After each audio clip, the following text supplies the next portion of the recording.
Ease up, mate. Get me kit out here, then. Yeah. Tee up, lads. Can use this, Eh? It's nice. Hand turned. Like a machine. Bit of wood, this. Mahogany. Polish up nice. We found a panel once. Yeah. Hand carved it was. Coming down. Tee up, lads. Right. We on for a flutter this afternoon? I fancy bound for pleasure in the 2:15 at Plumpton. Where's Plumpton? Oh, it's down in East Sussex. And I've got a good tip for a runner at Thirsk. Where's Thirsk? Yorkshire. Need a nag dribbling a ball to get him interested. What's that you've dug up? It's like a dead cat. Nah, it's not a cat. Don't know what it is. Kick it over then, let's have a look.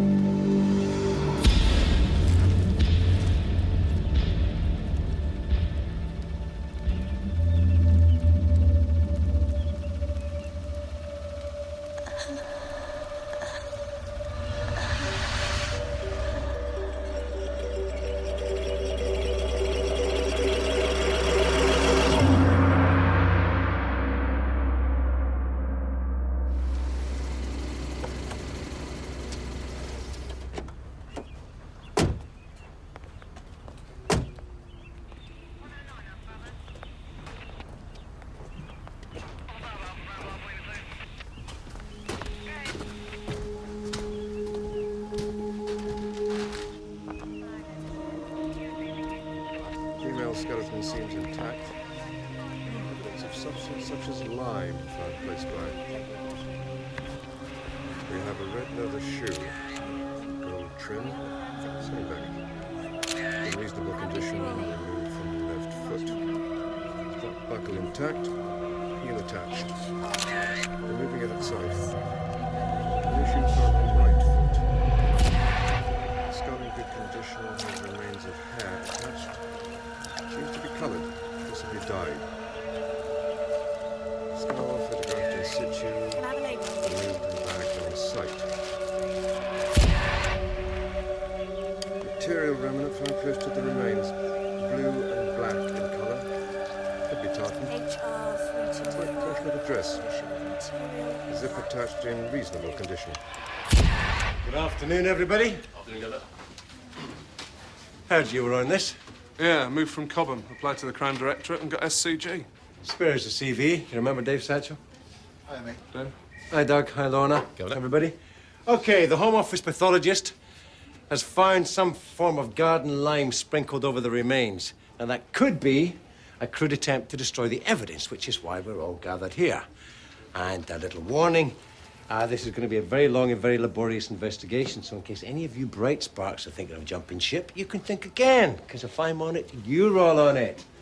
Okay, the skeleton is currently being assembled at the mortuary. She is female, dark brown hair, it's dyed red, and she's pretty well preserved. The rest of the evidence in the form of material and the victim's shoes are being analysed at the lab. And our first priority, and I'm afraid it's yours, Doug, is to get a complete history of that house, and all previous occupants have to be traced. Good luck. Two important questions. Who is the skeleton? How long has she been buried? What does our investigating officer have to say for himself? Well, firstly, we need to make preliminary assessments. Study scene forensics, begin a witness search, victim inquiries, identify suspects, and see if we can figure out any possible motives. Hey, you have been reading the manual, Badgley. Well, as you're so sharp, I'll put you in charge of the crime scene. Another priority is to determine when the patio was laid. Judging by old photographs and what the builders have told us, the stones weren't disturbed until the diggers moved in, so we can reasonably assume that the body was buried before the patio was laid. Uh-huh. Okay, that's all. Thank you. I will see you in the morning. You going home? That's all right with you. Yeah. Give Pat my regards. How is she? Why? No reason. I just haven't seen her for a while. Wondered how she was, that's all. Yeah. She's fine. Nice to see you again. You still playing rugby for the Met? Yeah. Getting a team together. There's a tournament later on in the month. Sorry. I'll catch you later. Yeah, see ya. That went well. I tell you, I'm getting all the dross thrown my way. We've no idea how long the skeleton's been there. Could be 100 years old for all we know. Except not many Victorians wore slingbacks. There's some more pasta if you want it. Thanks. Unless there's any more of that apple thing you left. Oh, dear, in your pies. Yeah, there's some in the fridge. Yeah, and you'll never guess what. Batchley's on it too. He's been moved from Cobham. Just my luck. Hey, custard. Listen, can you reheat this? I hate it cold. Yeah, of course you can. So Jeff's on it, is he? Yeah, as I said, I'm getting all the dross. Oh, well done, well done. You always have to get in a dig about him, don't you? Hey, he's the one that's going to be digging. I've put him in charge of the site. Mike, what are you doing? What? Heating up the custard. Look, why don't you put the pie in the bowl, pour the custard on top, and then just put the whole lot in the microwave? Yeah, right.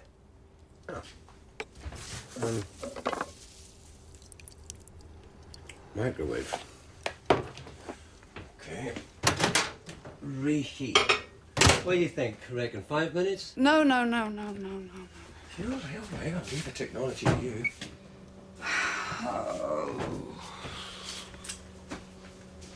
You okay?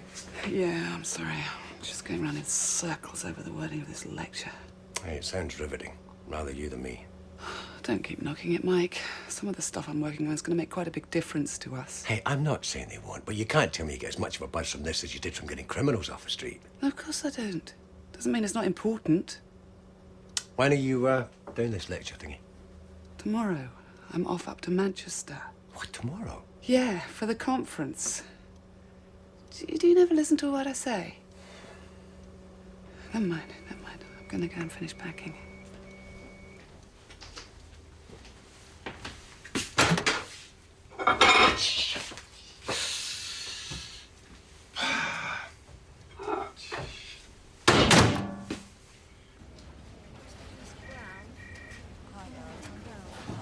Morning, you lot. Cracked it yet? It's going to be a pain in the neck. The house has been a squat for the past 5 years, DSS before that, and way before that, a bed and breakfast. Oh, shit, there's going to be a list of residents as long as my bloody arm. Tracing traffic through the place, from the time it was DSS alone, is going to take weeks. We got weeks. Gov. Walker. Yeah, it's Dave. I'm at the mortuary. They're piecing together the skeleton. Do you want to come and have a look? So, when do you get back? Day after tomorrow. Well, rather you than me. Do wish people had stopped saying that. Sorry, I only meant I would never have the nerve to stand up and give a lecture in front of all those people. Pat, are you okay? Yeah, I'm fine. Fine. Just not been sleeping brilliantly, but I'm fine. Sounds familiar? I suffered the same after my miscarriage. Have you tried St. John's wort? What? Wort? What? St. John's wort. It's a herbal remedy. Makes you feel more positive. It really helped me. Well, no offence, I'm not really into all that homeopathic stuff. Vodka and tonic does the trick for me. Anyway, thanks for the lift. Anytime. Pat! Yeah? Look, I know you don't like people fussing, but you look after yourself, all right? Yeah, I will. Stop fussing. She's female, 5'8". How long has she been dead? Who knows? But she's got quite a good set of teeth.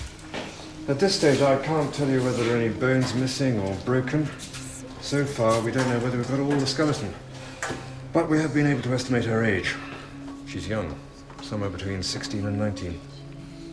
Can you give me an idea of the year she died? Well, we should be able to get a broad idea, but nothing concrete, except for the piece she was found under. Interesting thing, 10 Rillington Place murders. The time that one of the victims had been buried was determined by the length of tree root which was found to be growing through her vertebral bodies. Fascinating. My guess is she's been there for over a decade. What? Oh, shit. I knew this job was going to be a bastard.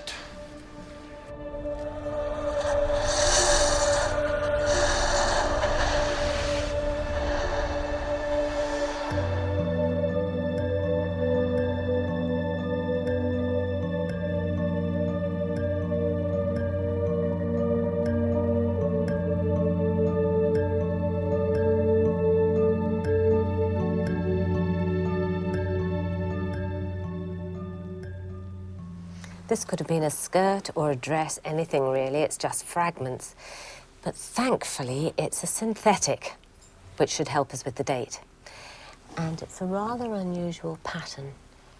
So one of our contacts at the dye houses might remember it. These are the shoes. Apparently one was still on her left foot. The second was close by. Size 6. 39 if you want to be continental.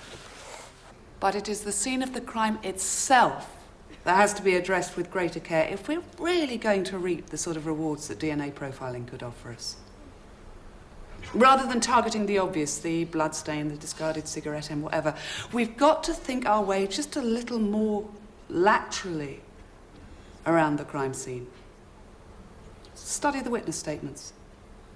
Perhaps the perpetrator could have touched some of the less obvious items on the scene, and these too should be tested for DNA, so that if the first round of tests on the obvious sources fail, a second round can be undertaken. Oh, and never worry that the surface that you're testing might be unreceptive to DNA. Believe it or not, they've obtained results from a maggot before now.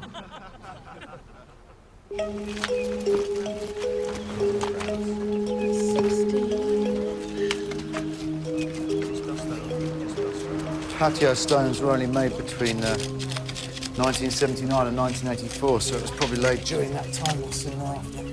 Have we traced the owners of this place around that time? No, we know it was owned by Mr. and Mrs. Philip Norton, but we haven't traced them yet. That's fine. You, fancy coming over for a bite to eat tonight? Katrina's having a go at Creole chicken. No, I'll give it a miss if you don't mind, Sarge. I'm a sacker. Give me runs for a week. Coburn, how goes it? Still searching the area around where she was buried. We haven't found anything else yet. Yeah, I don't suppose she was found on a newspaper with the date intact. Afraid not. You are taking up the rest of the patio? Of course. It's going to take longer than we thought. We've got a sewer pipe burst. We're up to our eyes in shit. So I see. Yes. Could these techniques you've mentioned also be used to aid victim identification? Yeah. If Forensic Science Service records contain a profile of the victim, I see no reason at all why not. In fact, I've been led to believe that genetic e-fitting could be the future of witness identification. Well, that would be brilliant. Excuse me, Inspector North. Yeah? I just wanted to say how much I enjoyed your lecture. Oh, good, great. Thank you very much. I'm a specialist in craniofacial identification. The guy who builds clay heads. Angus Taylor? Yes. Yeah. Oh, very pleased to meet you. And you. I just wanted to pick up on a point you made at the end there about witness identification. You suggested that once genetic e-fitting becomes feasible, techniques such as I have been employing will become obsolete. Well, I have been led to believe that genetic e-fitting is the way forward, yeah. Yes, but we're already combining the new approach with my more traditional methods and getting some great results.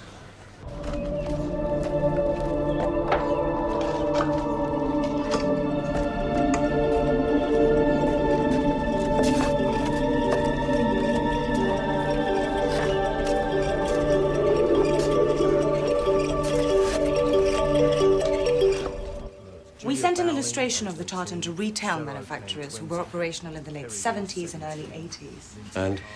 A catalogue company gave us a swatch from a dress they made, which we tested against the blue dye, and it's definitely the same one. Oh, catalogue company. They must have made thousands. Actually, no. Surprisingly, only 500 dresses were made using that particular dye. When was it produced? August 1981, which means we can chop this timeline down. They had back copies of all their catalogues, and we've been able to get hold of a picture of the dress. Hey, good work, Laura. It's Lisa. Lisa West. West? Oh, that's an unfortunate name given the nature of this case. It's that dress. What about the shoes? Any joy? The manufacturer of Fletcher Smith shoes went out of business years ago, but unfortunately they had outlets all over England and sold thousands of the same style shoe. They were manufactured in 1980, before our dress, so it doesn't help us narrow down our dates. Okay. Well, you got such. Well, I managed to trace the Nortons who run the B&B at number 34. They now run a retirement home in Kingston. Hey, we're going to have this wrapped up quicker than I dog out of a trap. Listen, let's go down there tomorrow morning. Sure. Take him out. Your check. Governor, Yeah. they found another one. Another what? Skeleton.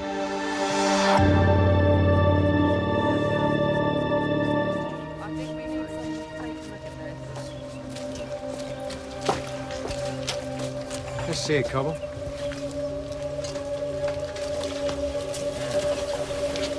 What's that on the head? Oh, some kind of hairband. Have a look at that. What is it? Looks like it's been wrapped round her neck. Okay, let's get this photographed, send them off to the press. That'll get them back on our side. Yeah, they should get excited now they know we've got more than one body. So first you take a cast from the skull, yeah? Oh, yes. I never work on the original. And then you build it up. Now, how do you do that? I'll tell you what. Let's take old Gloria here as our model.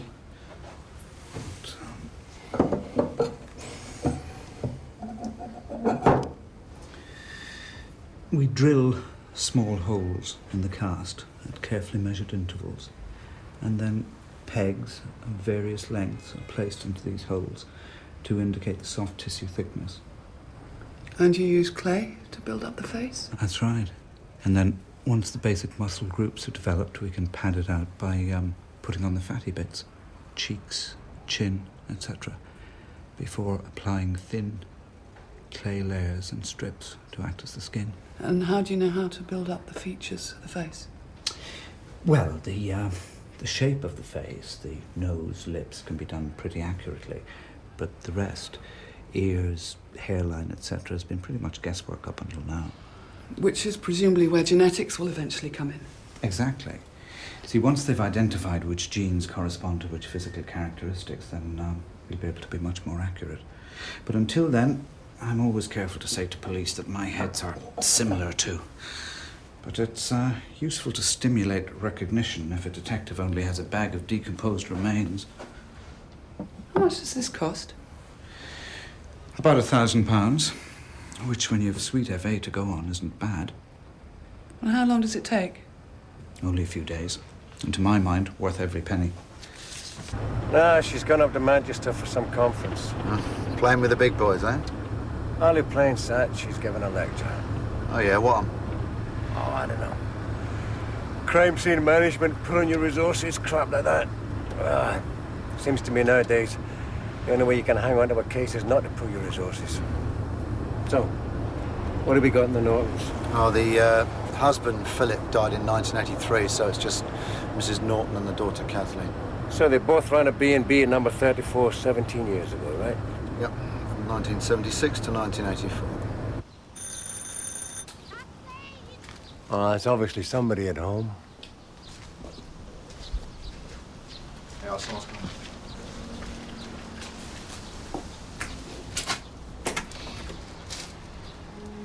Good evening. Are you the delivery? It's round at the back. No, I'm Detective Superintendent Walker. This is Detective Sergeant Satchel.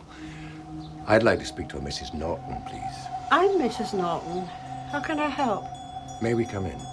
I'm afraid it's dinner time. Come along anyway. Thank you.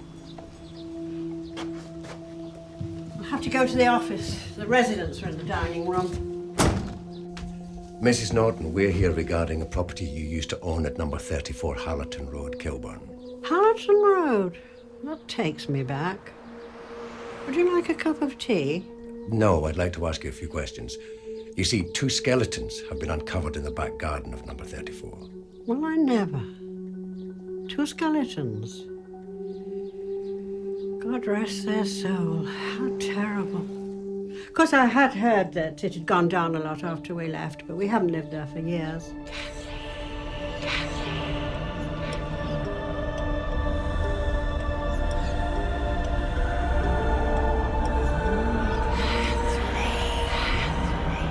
Mrs. Norton, we need to talk to you about the patio in the back garden. Do you recall when the patio at Hallerton Road was laid? My husband did all the handiwork. So your husband laid it? Yes. Can you recall when? I'll have to ask Kathleen. Philip died in 1983, And I always said it was laying those heavy stones that killed him. So it was completed just before he died? Yes. Kathleen will know the exact date. Shall I get her? No, not yet. How many rooms did you let to guests? 5. And my husband was planning to convert the cellar. And what sort of guests stayed with you? Travelling salesmen. We did have 1 or 2 regulars over the years. Oh, Kathleen, these men are police officers. This is my daughter, Kathleen. Hello. Kathleen, they found some skeletons in the back garden at Hallerton Road. Skeletons? Yes, do you mind if we ask you a few questions, Kathleen? No. I'm sorry, that's dreadful. What do you want to know? Do you remember when the back patio was paved over? Yes, it would have been around July 1983. Yes, it was, yes. Isn't that right, Mother? Yeah, you seem to have a very good memory. Not really. My father died that September. I thought it was about that time. Yes, he hadn't been well for years, but he insisted on doing all the conversions and the decorating himself. Mother, I don't think the police officers want to know about that. I only remember because that was when he started having heart trouble and lifting those paving stones. Now, what about that boy? That boy who used to help him? We had a guest at the time, and he helped my father with the patio. Yeah, do you remember his name? Yes, let me think. It was Graham. Graham Richards. Yes, and how long did he stay with you? I think it was about a year, wasn't it, Kathleen? Something like that. Why did he stay so long? He'd had some trouble with his business, gone bankrupt. That's why he stayed with us. He couldn't get a proper job, and he couldn't afford to get himself a house. What else do you remember about him? Well, he'd have been about mid-20s. We didn't see much of him unless he was helping Dad. Isn't that right, Mother? I have to get on with the dinner.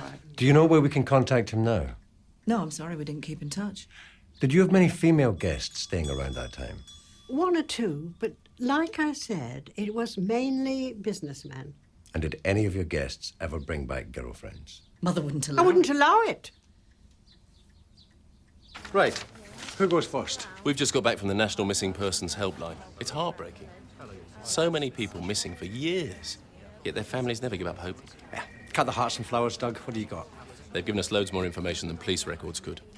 We've got a list of girls of the right age, height, and shoe size that were missing between 1981 and 1983, our top and bottom end dates. We're attempting to trace their dental records so they can cross-reference with the teeth on the skeletons. Victim 2 had white porcelain fillings, which were only introduced in the early 80s. Not that common over here then, so it's likely she had them done privately or abroad. Her shoes were made by a French company in early 1983, and they also have branches in England, so we're checking to see if they were imported. Yeah, French shoes, foreign bloody teeth. Looks like we need to get in touch with Interpol. OK, anything on the headband? Unfortunately, they're 10 a penny, so that's not much help. Fine. What about the leather belt? Cobham. Belt had a distinctive silver buckle in the shape of a skeleton's hand. Quite bizarre, really, but it should make it easily recognisable. And that belt was almost certainly used to strangle the victim. There was this much round her neck, no more than 4 inches in diameter. OK. Satch, have you alerted the DPA? Yeah, we've given them a picture of the belt that held back the fact that it was found around the victim's neck. OK, seems to me priority is to trace Graham Richards. If he did help build the patio, he may know something. Also, we need to extend the search area to include the cellar. Apparently, Mr. Norton was doing some work in there as well. Oh, excuse me. Yeah, Len, I'm at work. I can't talk now. Yes, I do need to talk to you because I need to see the kids this weekend. Look, just hang on a minute, will you? Demolition company aren't going to be too happy.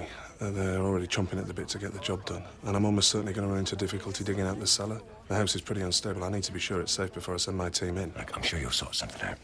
OK, is that it? Or is there anything else? No, that's it. Right, let's call it a day, and thank you. First thing tomorrow, let's get moving on all of those. Len? Len? Len? Ah, shit.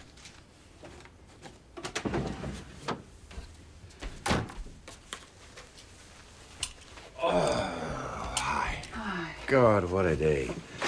Slept up and down the A3, and I'm sure it won't be the last time. Hey, here we got another one. What body? Yep, by this time, with a belt around his neck. Oh, I'm starving. What have we got to eat?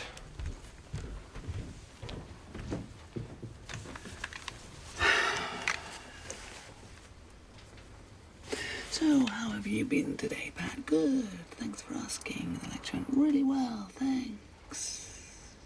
You are so fascinating, Pat.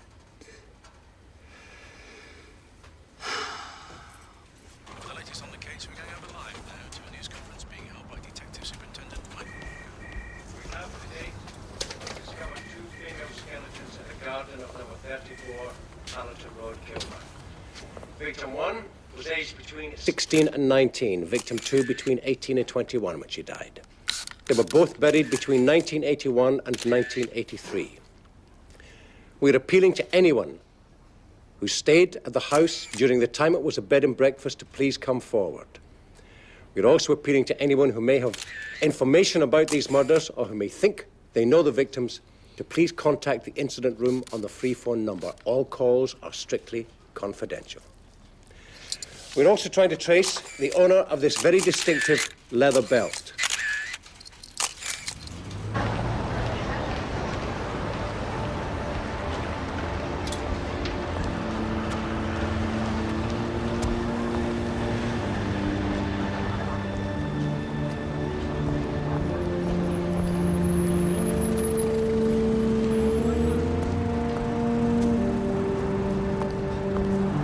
Where to, mate?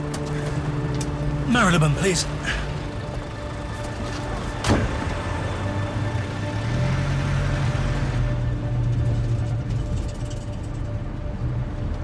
Could I have a look at your paper? Yeah, here you go. Thanks.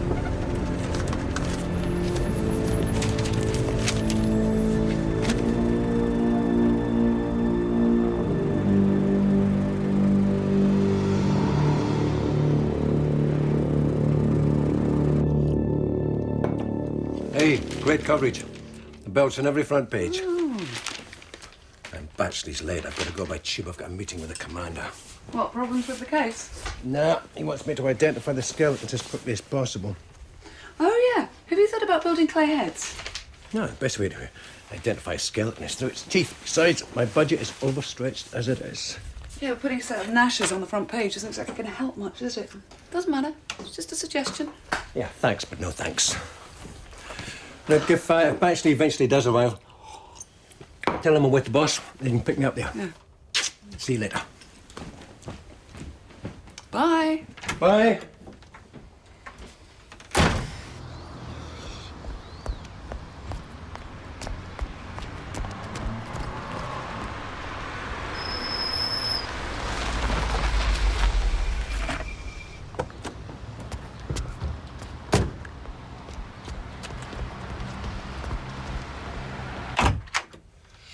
Hi. Come to collect Mike. You just missed him. Oh, shit. I got jammed up at Hammersmith roundabout. The traffic was great. Yeah. All right. How are you? Long time no see. Sorry. I'm fine. How are you? I was going to drop you a line, you know. I was really sorry. Yeah, thanks. Do you want a coffee? I better not. You know how he is. I'll get it in the air all day. Oh, God, tell me about it. He's in a bad mood already. Mind you, he did say to tell you that he'd been with the commander. So you've got a minute. The coffee's on. Oh, come on. What do you want, black or white? Black, thanks. If he's in a bad mood already, it doesn't bode well for me. Yeah, he gets the needle in whenever he can, as it is. He's got me out on that site up to my armpits in mud. He's loving it. He just hates the fact that you and I have went out with each other, that's all. Mind you, he's a bit stroppy with me at the moment. I made some simple suggestion about the case. He just didn't want to know. Really? What do you suggest? Oh, I don't know. I simply said that as you hadn't identified either of the victims yet, he should try building up clay heads from skulls. You know, there's this guy based up in Manchester. He builds up clay heads from skulls. That's a bit old hat, though, now, that, isn't it? No, not at all. They made some major advances. Once the head's built, you can photograph it, you can scan it into a computer, you can digitize it, you can colour it. Sounds perfect for us. Well, I'd have thought so. Never mind. No, he's always been a bit of a prickly sod. Hmm. You got a different haircut? Yeah, I suppose it's a bit different since I saw you last, yeah. Suits you. Thanks. It is just a bit longer, I mean, that's all. How's work? It's okay, it's okay. It's not exactly what I'm used to, but I'm getting there, yeah. And what about you? How are things? Mike certainly keeps me on my toes. Well, actually, on my hands and knees, but it's more interesting than Cobham, anyway. Social life? Pretty good, too. I'm seeing an air hostess. It's nothing serious. No, she's a nice girl. Her traveling around the world certainly gives us breathing space. So. You okay? Oh, yeah, I'm sorry. I think I must have slept funny. You know what you need? Good massage. Come on. There's this guy down my gym. Oh, yeah. £20 for half an hour. But he really works wonders. He's Ooh. sorted out a couple of sporting injuries for me. I'll give you his number. You should give him a call. I will. I'll do that. Oh, this is brilliant. Oh, yeah. Oh, can you feel that knot? Oh. Morning. Morning, Governor. What you got, Doug? We have several possible names for victim one. All need checking out. Julie Bowling, Stella O'Kane, Hayley Barron, Kerry Willis, Jessica Jameson. All missing about the right time and all about the right age and height. Good work. Lisa, will you follow up on these leads? Don't forget your catalogue. That's it. Morning, Dawn. Okay? Morning, Gav. Okay, Satch. Any news from Interpol?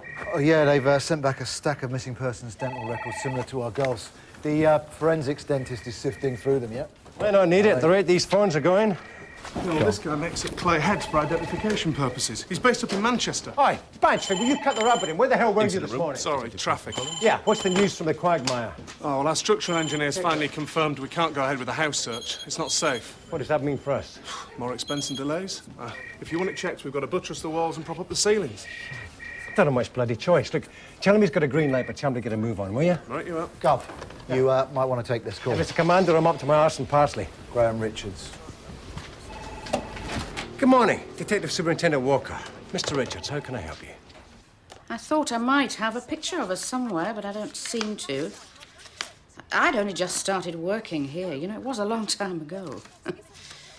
But I do remember her. Her mother had just died of a drug overdose, I think. Do you ever recall seeing Carrie in a dress like this one? Yes. Yes, I do. This dress caused no end of trouble. It was really expensive, you see, but she just had to have it.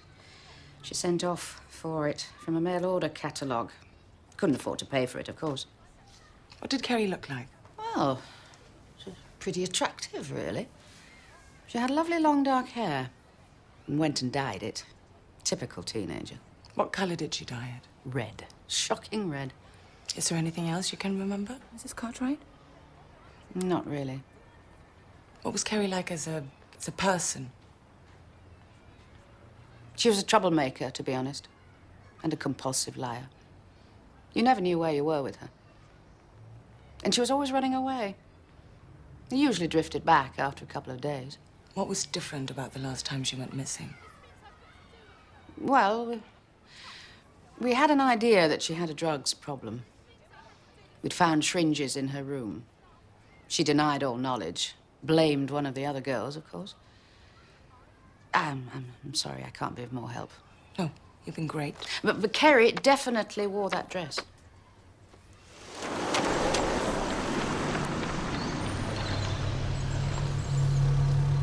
This cost a bob or two. Well, bit of a step up from Hallett and Road.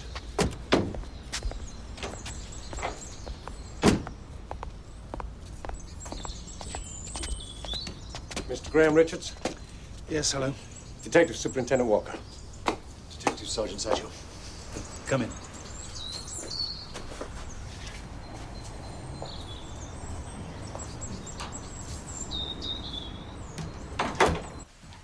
Kids' toys. My wife's on the school run, collecting them. Come through, take a seat. We'll get this over and done with as soon as possible, Mr. Richards. Okay. And again.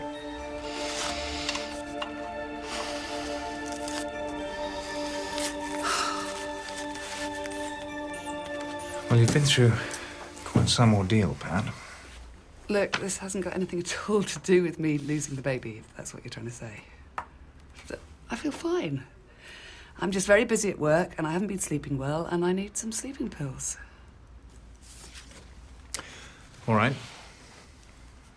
But I have to say that ultimately, I don't think sleeping pills are the answer. We have a counsellor I can refer you to. I think it would benefit you greatly if you paid her a visit. I'm not depressed. I don't need some bloody shrink telling me that this is all down to a tricky childhood. Really, I don't. Here's the card, Pat. I strongly recommend it. Sometimes it's difficult to sort your own feelings out after such an ordeal. And depression is very confusing. There's nothing to be ashamed of.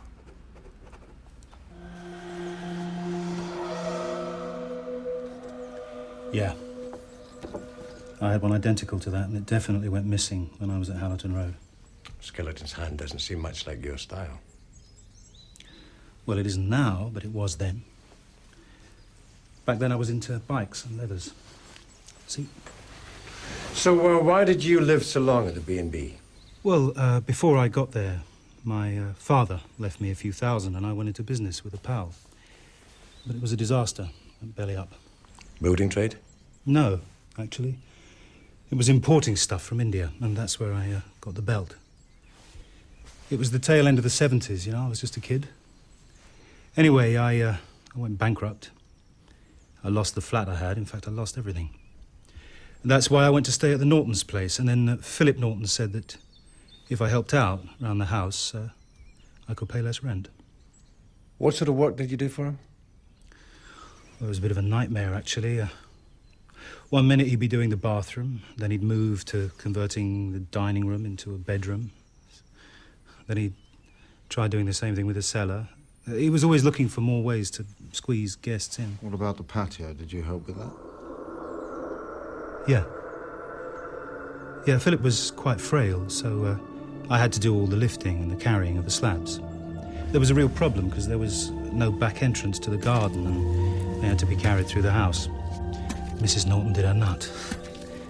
She was very house-proud. The place was immaculate. The daughter was forever cleaning. Did Mr. Norton prepare the ground for the paving stones? Yeah, I think so. That was all prepared before I was there.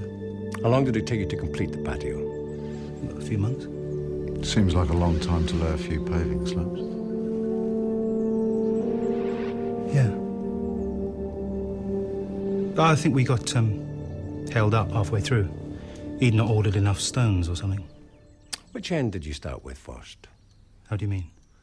Well, the back of the house outward or the bottom of the garden back? I see, yeah. Yeah, from the back of the house out, finishing at the end of the garden.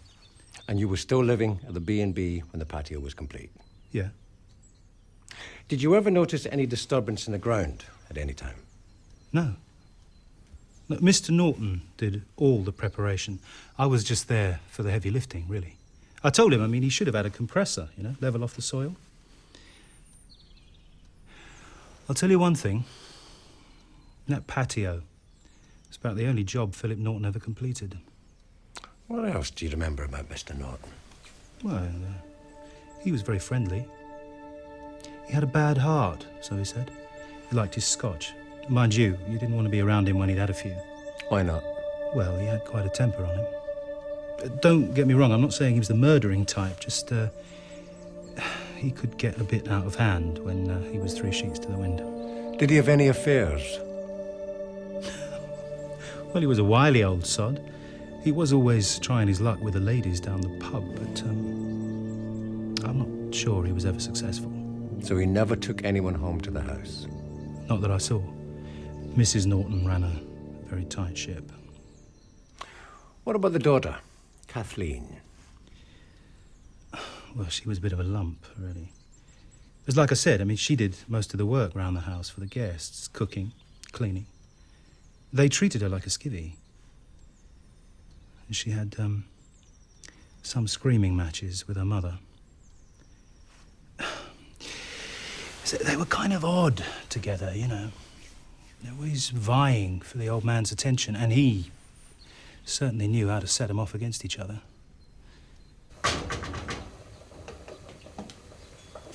Is it ready yet? No, it's not. We're all waiting. We've been in the dining room for 10 minutes. They know I don't serve until 6:30. They're so impatient. Nothing else to look forward to.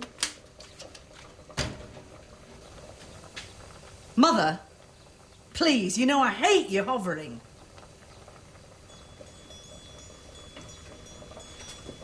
We're ready in a few minutes.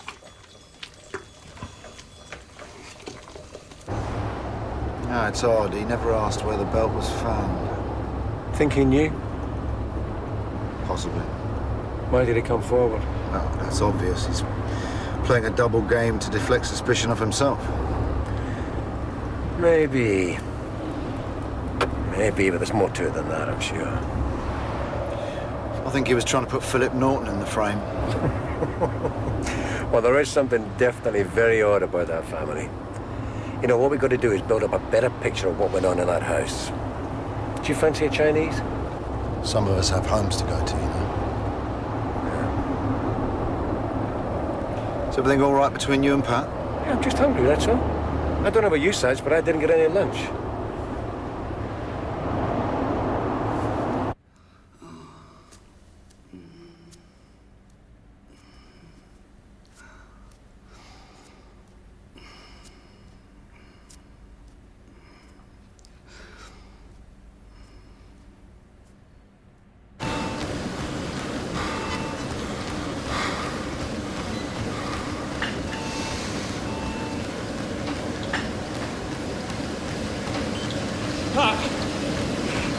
Hi. You came? Yeah. What do you think? He's good, isn't he? Yeah, really good. I feel a lot more relaxed than when I came in. Yeah, you look more relaxed.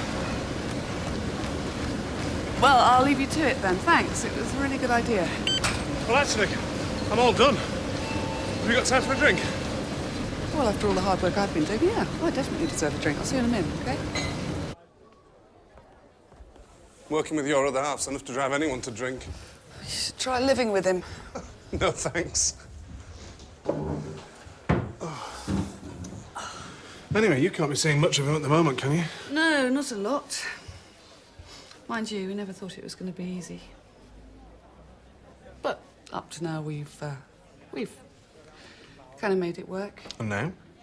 Going through a bit of a rough patch, that's all. You okay, Pat? Yeah, I'm fine. I'm fine. Just don't be nice to me or I'm going to start blubbing. Hey, come on. No, please don't. Please don't. I'm just feeling a bit emotional at the moment or something. Sorry. You don't need to apologise. No, I know. Don't mention this to Mike, will you? As if I would. I just feel like I'm in this dark tunnel. And I can't seem to see any way out. Oh, God, listen to me. I'm really going to have to snap out of this. You know what I thought I'd do? Leave him? No. I was at the doctor's and I was reading through some women's magazine and there was this questionnaire. Is your love life going nowhere? Has the spark gone out of your relationship? Yeah, there were the usual cliched suggestions. Try surprising him in sexy underwear or no underwear, whatever. But one suggestion was... Leave him? No. One suggestion was to take up tango lessons. Tango lessons? Yeah. Apparently the tango is the dance of love, desire and passion. But can you imagine what Mike would say if I told him? What? Tango lessons? Tango lessons? Have you been drinking?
According to dental records, victim number 1 is definitely Kerry Willis.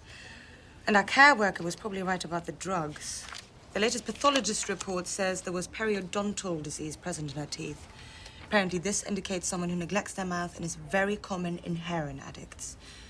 He suggested she got the disease in her late teens. Dear God, she's been dead nearly 20 years. What about the residents at 34? Do we know if any of them were drug addicts? I don't know about drugs, but one of Philip Norton's drinking buddies mentioned the police being called to the house. Seemed to think Mrs. Norton was a troublemaker. Graham Richards said Mr. Norton had a temper on him, even implied he could have had affairs. Perhaps the girls were seduced by him. Oh, a nice thought, 60-year-old bloke picking up teenagers. Stranger things have happened. Hey, what about our Dorothy, huh? Anything in her closet? Well, this is what we've got from our calls coming in. Our Dottie Norton was middle class, well-educated, but never worked, till they moved to London in the 70s, where they opened the B&B. Regular churchgoer, very straight-laced, but well-respected in the community. Good. Anything on the daughter? Well, she helped her mother run the B&B till her father died. Then they moved to Kingston to open the retirement home. She currently spends 3 nights a week at a local community centre for the elderly, organising bingo sessions. Good. A nice do-gooder. Listen, everybody. What we've got to do is link Kerry Willis to that house. How are we doing on the photograph? Only her teeth. Yeah, well, we might have a name. We don't know how she got murdered and ended up at number 34. Don't even know what she looked like. And there's victim number 2. We've got next to nothing on her. Yeah, thank you, Bashley. We're aware of that. Listen, guys, we've got to move this case on. I'm going to get those clay heads built. Your call, Doug. Police yesterday revealed that the first of 2 skeletons found here at 34 Hallerton Road has been identified as Kerry Willis, the young runaway. She was 16 when she disappeared in 1980. They've got a name for one of them they found in the back garden. Kerry Willis. She was on the radio. So will we be, probably. Let me measure your arm. Hold it out. Straight out, Mother. But why would they want us on the news? We were living there. Someone in the house must have known something. One of those wretched men in grey suits, I shouldn't wonder. Makes me sick to think about it. There, another few inches and that's the sleeve finished. Do you like this colour? It's ash mauve. But none of the guests went near the back garden. Oh, you're right. His father, who spent most of his time in the garden. Why did you have to tell him he did all the renovations? He was claiming for that back injury, remember? All those benefits. What if they want to reclaim them? He's dead. How could they know if he was sick or not? He laid the patio, Mother, and that's where the bodies were found. From now on, just don't speak to anyone. I'll make sure I'm with you when you do. I am perfectly capable of answering their questions myself. And anyway, I don't like what you're implying. I'm not implying anything. I'm just warning you, that's all. They'll come and ask us more questions, and we should be prepared. Your father would have nothing to do with those women. He'd never... Well, never what? Now, you may be able to forgive him all the times he never came home at night. You might be able to forgive him for everything that bully did. Your father loved me. And I know he did. I know he did. I'm just trying to protect our interests, that's all. Put your arm out again.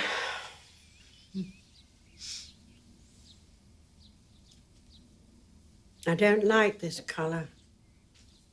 It's not for you, it's for Sybil. Did you know she'd had a stroke? 80 years old and she's got no one to look after her. You don't realise how lucky you are.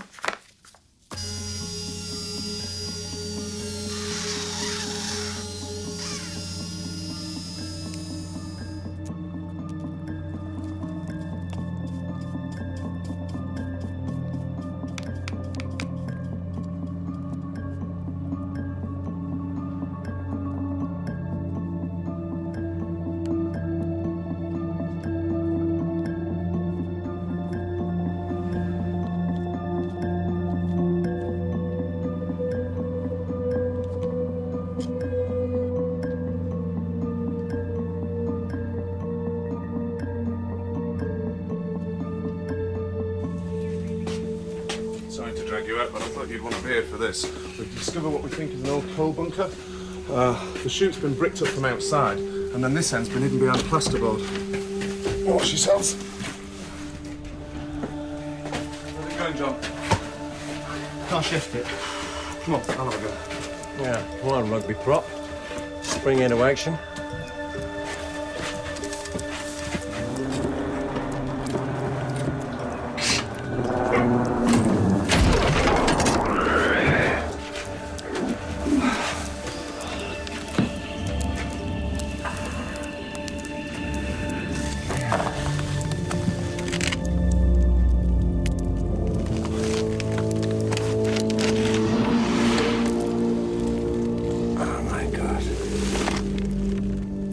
Got another one, guys.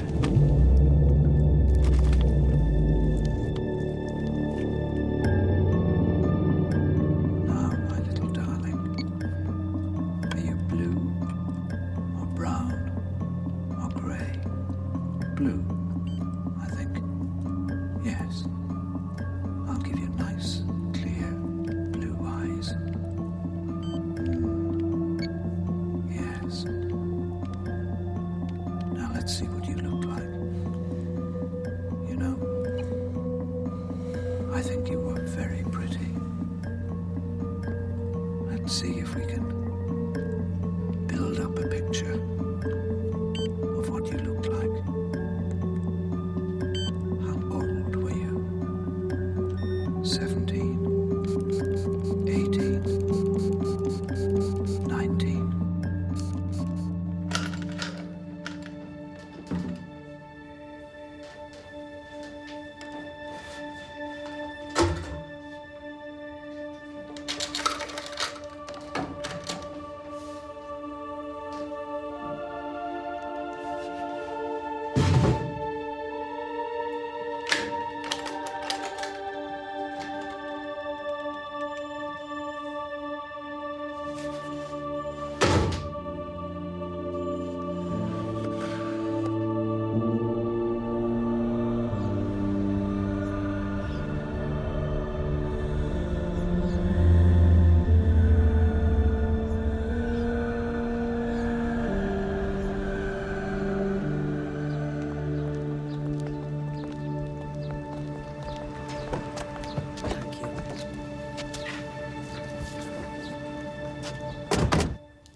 Well, they're pretty freaky, aren't they? Attractive women, weren't they?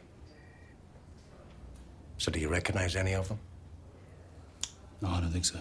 I need you to be certain, Mr. Richards. You do not know these women.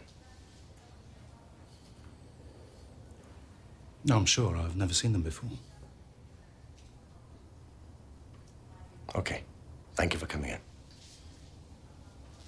You'd like to come in with me, Mr. Richards?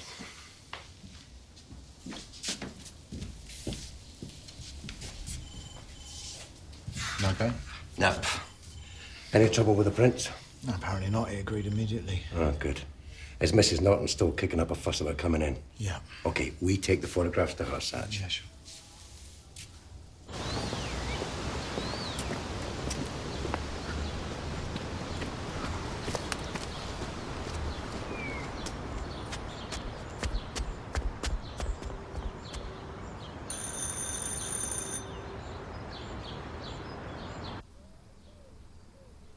Well, I went to see the doctor because I'd not been sleeping well, and he prescribed me with some sleeping tablets, but they were just the mild ones, I think, because they didn't seem to make much difference. Anyway,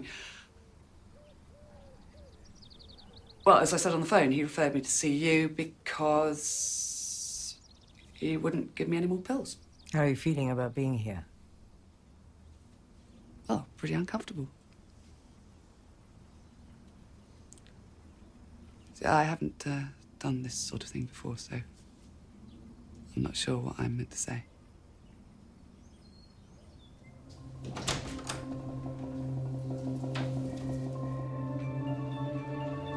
Good morning, Miss Norton. Please take your time and really look at the faces.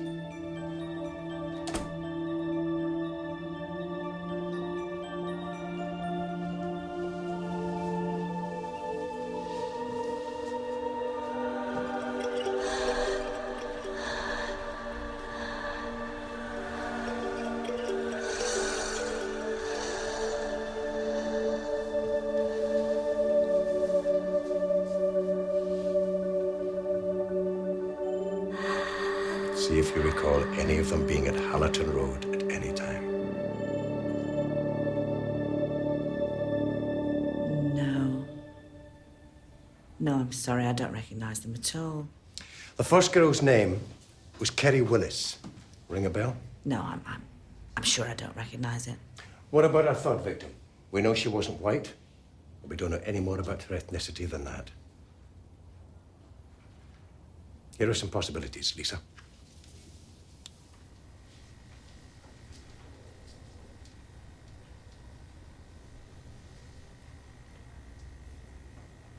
No, I've never seen them before.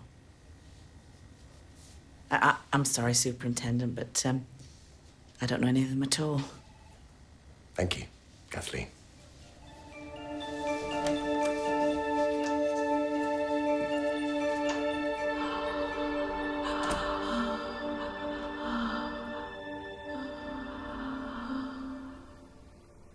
People often find it difficult to talk, but I'm here to help you, and I can only help you if you talk to me. Well, basically, I'm still not sleeping, and this means that I'm getting very tired and low in energy, and I'm even getting a bit weepy. And I don't feel very positive about anything, and that's not like me. I'm usually a very positive person. Okay. Let's take a look at why you're not feeling positive about anything at the moment. Doctor went on about depression, but I'm not that kind of person. I just feel a bit low. And I guess what I really need is a bit of advice. I'm afraid it's not that simple. I don't give advice. What do you mean? What, you don't give advice? What do you do? I'm not here to solve your problems. I try and teach you to do that for yourself. Through reflection.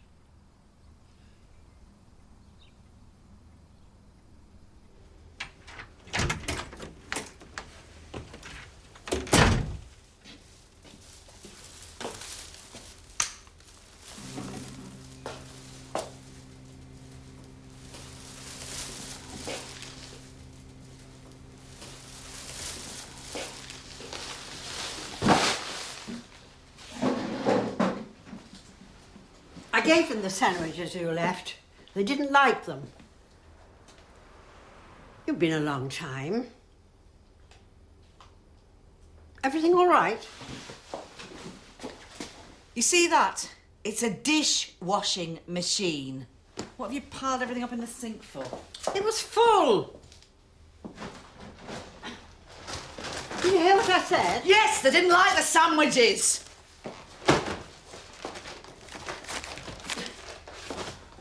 So, is everything all right?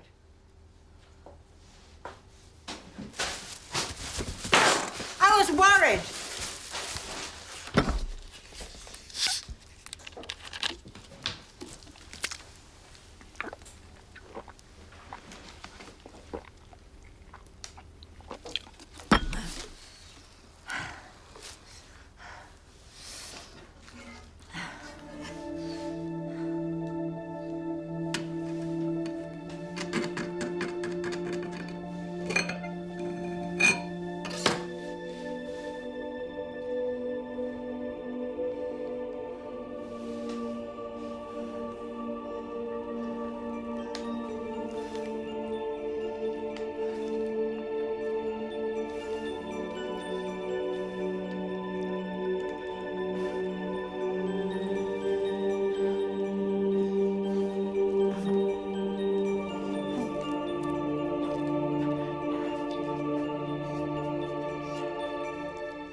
Mrs. Cartwright, do you recognize any of these women?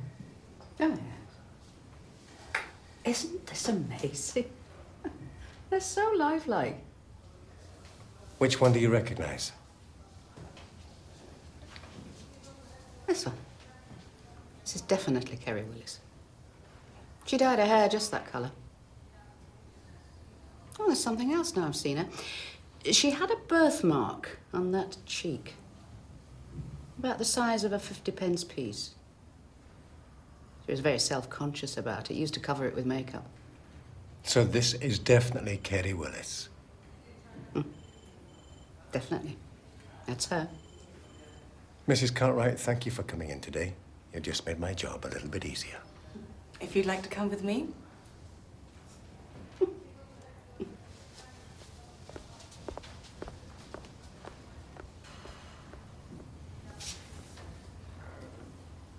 You had a birthmark. You dyed your hair red. You were 16 years old and you disappeared off the face of the earth for 17 years.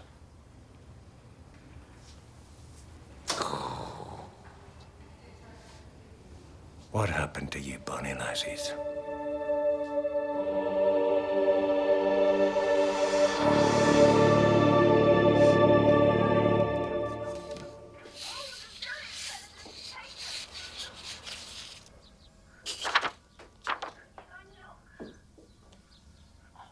It's hard to believe. No, I'm sorry.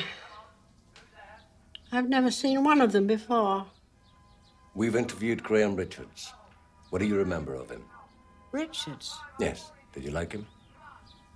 I didn't know him well, to be honest. You lived in your home for 9 months. Means nothing. Did he have many girlfriends? I don't know. He certainly never brought them to the house. I wouldn't allow it. Mrs. Norton, someone brought those young women back to your house whilst you were living there. I'm sorry to have to ask this again, but did your husband ever entertain women friends? He wouldn't have dared, for one. And for two, if I'd have found out, he'd have been out of the door. And it was your idea to turn the garden into a patio. Yes, it was. And you agreed that Graham Richards could pay less rent for helping your husband, didn't you? Well, I didn't approve, but Philip needed him. Yes, we're aware of that. But for someone unable to work and claiming sickness benefits, he seemed certainly fit enough to carry out extensive renovations to the property. But he wasn't. That's why he needed Graham. We understand that the police were called out to your house on 2 different occasions. I don't know anything about that.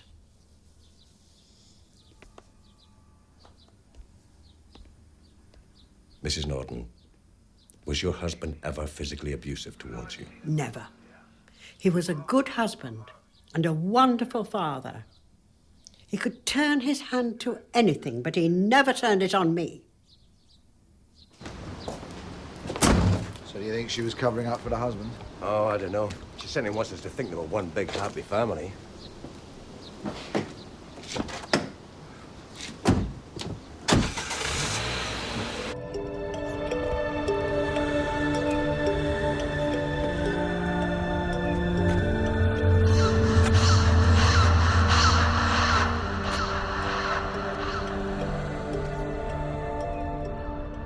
Now, I know you might not be hungry, but you've got to keep your strength up. There. Now, this is full of vitamins, and it's nice and hot, just like you like it. There you go. Good boy. Very impressive. Hi. I thought I'd join you on your health kick. It's meant to be a very good way of focusing mind and body, yeah? Works for me. Listen, thanks again for the other night. It's great to have a chance to chat things through with someone who actually listens. Take it your mate is still having problems. I don't know. He says he still loves me, and he was great when we lost the baby, but we don't talk about it at all now. Not easy. How's the insomnia? Same. I'm hoping if I exhaust myself here, it's going to help. Anyway, how are things with you? Oh. Pressure's building. Still up to my armpits in mud, and we're no closer to IDing 2 of our victims, even with your clay heads. Makes you wonder, doesn't it? Here's me feeling all sorry for myself because I'm a bit out of whack. Can you imagine disappearing and no one even misses you? Yeah, but we don't know for sure how they died. Well, strangulation was the likely cause of death for victim 2. No, but the pathologist couldn't say about the others. Look, garden lime was found on all 3 bodies, right? But the question is, why were only 2 buried under the patio and the other one stuck in the coal chute? Well, perhaps victim 3 was killed first, before the ground was prepared for the patio. Or after the patio was finished. Well, Mr. Norton could have faked his illness. He was certainly fit enough to do all the work around the house. Perhaps he was fit enough to stuff the last girl into the coal chute. Yeah, but what's his motivation, Satch? Maybe him and Richards were in it together. Well, they were into prostitutes. They sneaked them back into the house whilst Mrs. Norton was in bed. Yeah, it's a possibility. Mrs. Norton found out and killed them to keep them quiet. Ah, come on, you'd have to be one very jealous individual, Doug. It could have been any one of the other guests. No, it couldn't. Because the bodies were buried at different stages in the renovation, right? So that means the killings took place over a period of time, a few weeks at least. Graham Richards is the only one who stayed long enough. Perhaps Kathleen was running a lesbian knitting circle and they were her spurned lovers. For all we know, it could be the phantom raspberry blower of Kentish Town. Hey, come on, look at them, guys. This is no joke. Gov, you should get going. Press conference is set for 12:30. Yeah. Let's hope we get a good response from the public, because we're certainly going round in bloody circles here. The first victim, a redhead, has been identified as Kerry Willis, age 16, when she disappeared from Hackham House Children's Home in Peckham, 1982. If anyone knew Kerry Willis, would he please contact the incident room on the free phone number? The other 2 victims are still unidentified. A white woman in her late teens, 5'8", and a teenage girl of ethnic origin, 5'1". As you can see from the digital pictures behind me here, taken from our model heads, they give an impression of what we believe our victims may have looked like prior to their deaths. If anyone recognizes these women, please call our incident room. Is the house to be demolished? Until all the tests are completed, it will remain a crime scene. Yes? Do you have any suspects? We are currently following several lines of inquiry and will, of course, keep you informed of any arrests we make in connection with this case. Yes. How are the victims killed? I am unable to give details at the moment. Do you think there are any more bodies? Another Fred West, perhaps? We are carrying out a systematic and thorough search of number 34 and will keep you informed of any further discoveries. Are the victims being mutilated? It doesn't appear so. The skeletons are intact.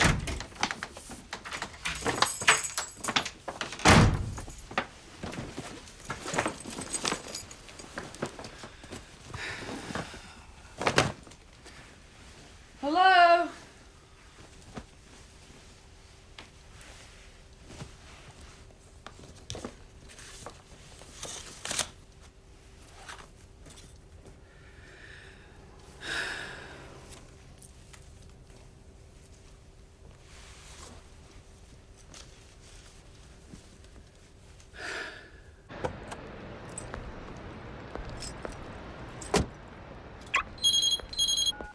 Walker. Oh, hello, Vivian. She's just left, so she should be with you shortly. With me? What, is she coming over? Only she never said anything to me about it. I'm going out. Oh, I must have misunderstood. Do you want her? Is it urgent? No. Mike, is Pat all right? What do you mean? Well, I'm just a bit worried about her. She hasn't been herself lately. Why, has she said something to you? No, look, Mike, it might be nothing. I shouldn't have mentioned it. Just tell her I called, okay? Okay, thanks. Bye. Bye.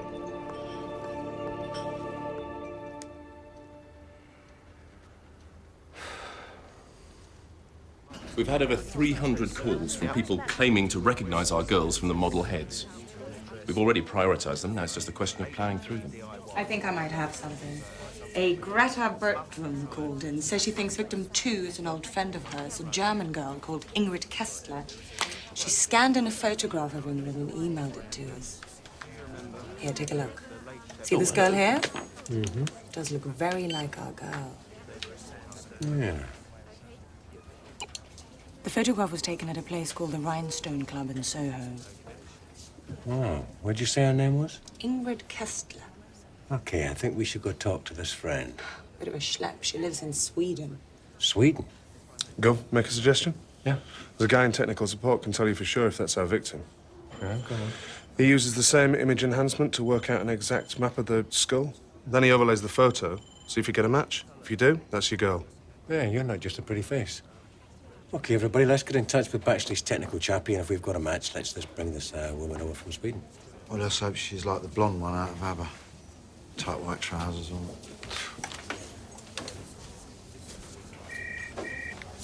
Gov? Is that who I think it is? Him. Hold on. Shit. It's Graham Richards. He's a lying bastard.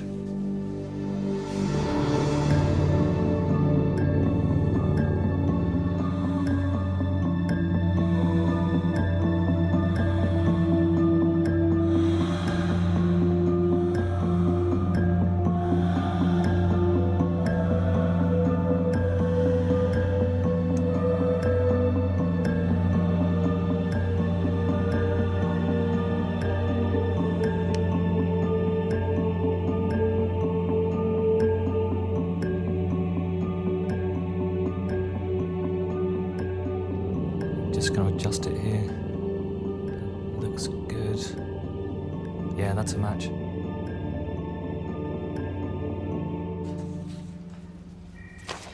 You know, you wanted to see if we could trace the owner of the Rhinestone Club. What have you got? No luck on the owner, but I've tracked down one of the dancers for you via equity. Tammy Delaney. You're kidding me. Shall I take No. Exotica is all mine. Thought you might say that. Zippo's Circus.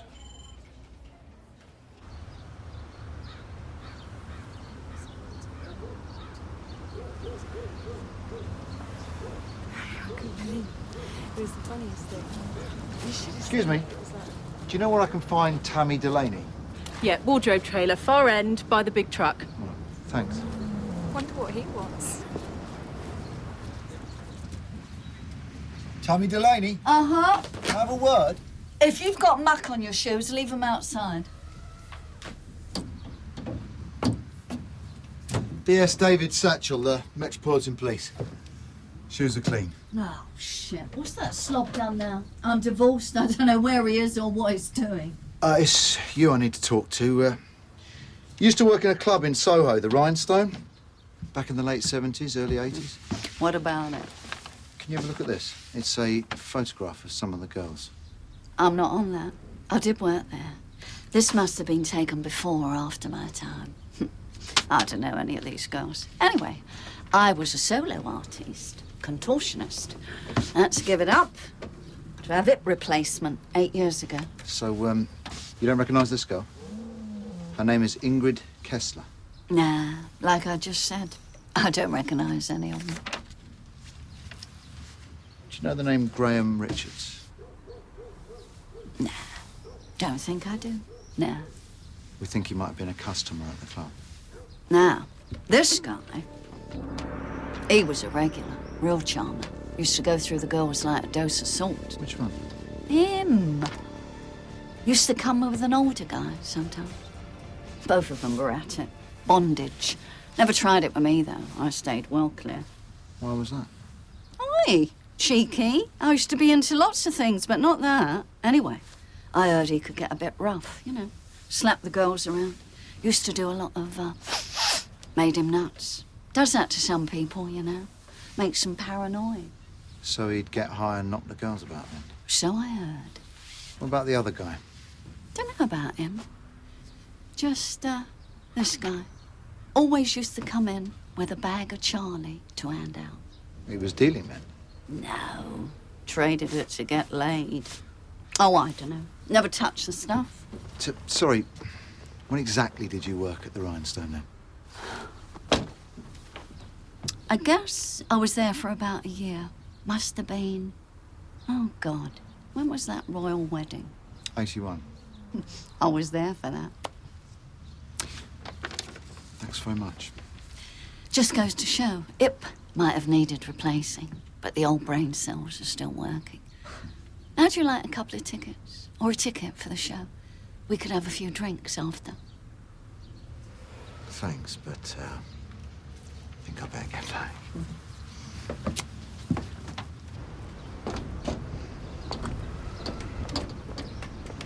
I used to top the bill, you know, at the Rhinestone.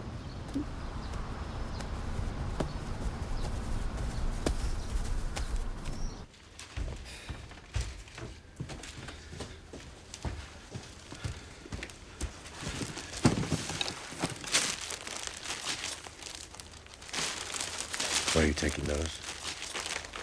What, are you going to paint the nursery, or do you want me to make a start? Oh, yeah, if you really want me to, I promise I'll get round to it. I've just been up to my eyes lately. I seem to promise a lot recently and not get round to it, Mike. Come on, sweetheart, that's not fair. The lawyers are chasing the divorce papers. It's Lynn that's messing me about. Shouldn't all this be sorted out by now? Yeah, I'm sorting it. I've asked if I can have the kids every other weekend. She's refused. Has she? Why? Why don't you discuss these things with me, Mike? Maybe if we go round and just talk to her about it. You've not met her. You cannot talk rationally with this woman. Well, I think we should. And I think the sooner the better. Can't seem to talk to you either these days. What? Nothing.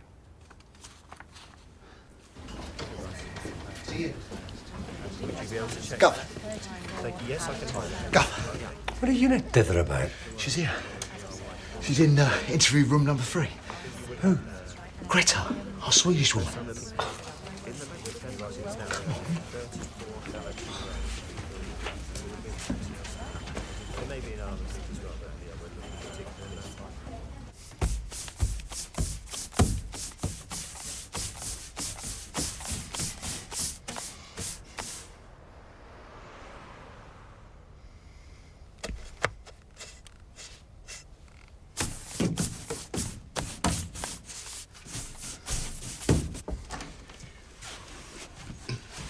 Miss Bertram, I'm Detective Superintendent Walker.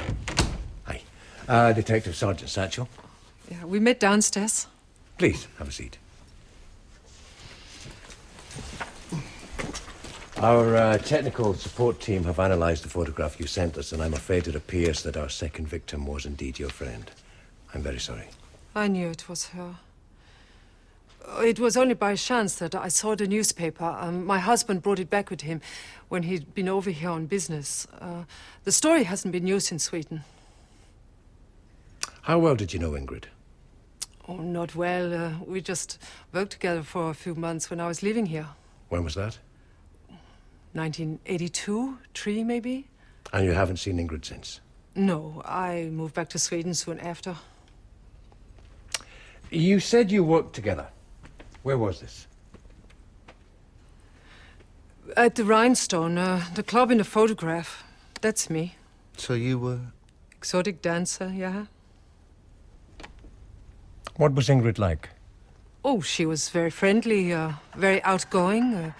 She hadn't been in London for very long. She was from Germany. Do you know where she stayed? No. As I said, we just worked together. So you wouldn't know about any boyfriends? I never met him, but I knew she had one. Do you remember his name?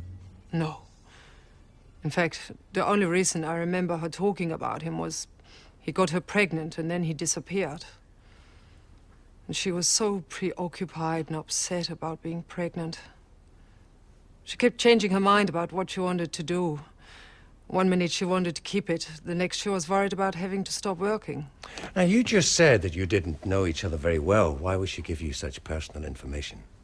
If you strip down naked next to someone every night, you soon get to know all the intimate details. But that doesn't mean to say we were close friends.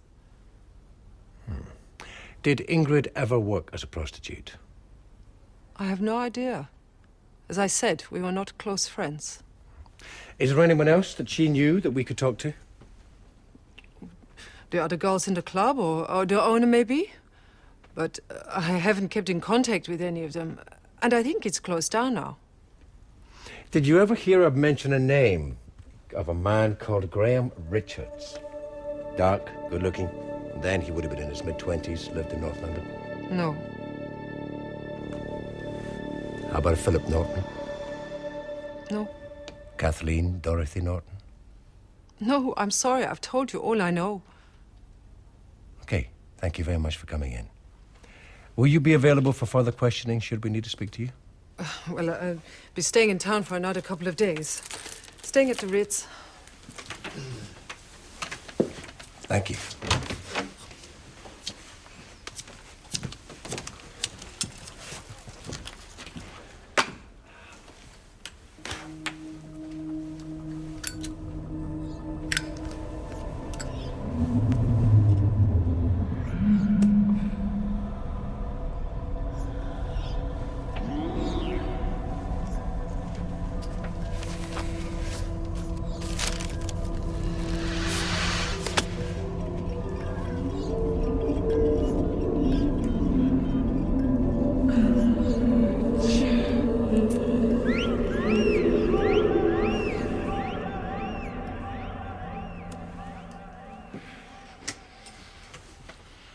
We're not coughing up for her to stay at the Ritz, are we? No, don't panic. She even paid her own airfare. She was due to come over on business anyway. We're getting a lot of data in for Ingrid Kessler from the Interpol missing persons list. I'd like to see her exotic dance. Yeah, well, my guess is she offered her clients more than just an exotic dance, and odds are Ingrid did as well. You're right. Says here she was a known prostitute, only a teenager, but had high-class clients. What, Greta? No, Ingrid Kessler. Oh, yeah. Well. Skipped a court appearance in Berlin, came to London, 1980. Have you tried to trace her family at all? We're still trying to find them. Hey, nice work, Linda. Lisa, thank you. You have another press conference at 5. Oh, good. We can announce we're holding a suspect for questioning, Graham Richards. You be a good boy for Mummy. Come on. Be a good boy. See you later.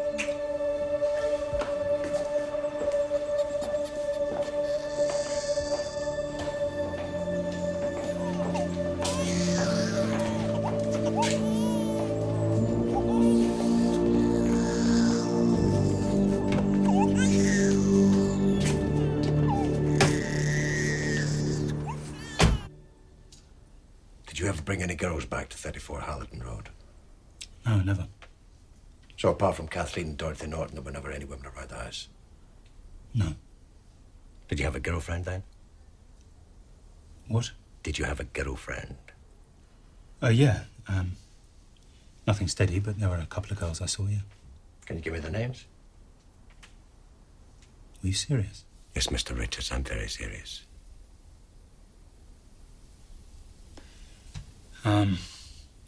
One was called Julia, and the other one was Mary, something or other. They were sisters. I can't remember the surname. And I saw a girl from the chemist. What was her name? Sorry, no, I can't remember. You never kept in touch with them after you left? No, I didn't. Why was that? Well, they weren't serious. It's just a bit of fun. Did you have a sexual relationship with these girls? Yes, but it wasn't serious. What about the daughter of number 34? What? Kathleen Norton. She was about your age. What about her? No, no way, not her. Not your type? You could say that. Look, I've told you everything that I know. I swear to you on my kid's life, I don't know these women. I've never seen them before in my life. Did you ever go to a club in Soho called the Rhinestone? Exotic dancers, strippers, that sort of thing? No, it's not my scene. Ever remember a girl by the name of Ingrid Kessler? No, I don't think so. Would it help you remember if I told you she was German, Ingrid Kessler? No, I don't.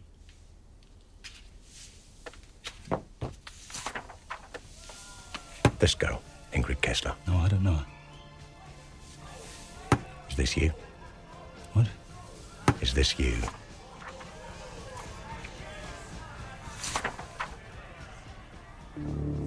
No, it's not me. The woman you seem to be observing so intently is Ingrid Kessler. I just told you, it's not me. I agree, it looks a bit like me, but it's just a coincidence. You've already admitted this belt belonged to you, is that correct? Yeah, I think so, but it's like I told you, I lost it. What if I told you that belt was found around the neck of Ingrid Kessler?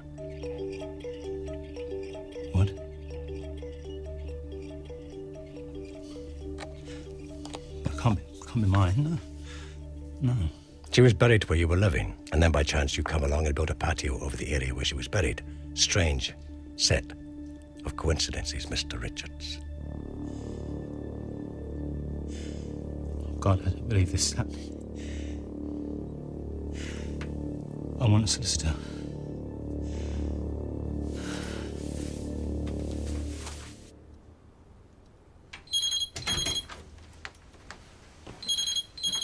I'll get it. Hi. Hello? Oh, hi, Princess. Mm-hmm. You did? Hey, that's brilliant. Uh-huh. Cheeky. Yeah, okay, put her on. Listen, I love you. Yeah, bye. Her ladyship wants a word again.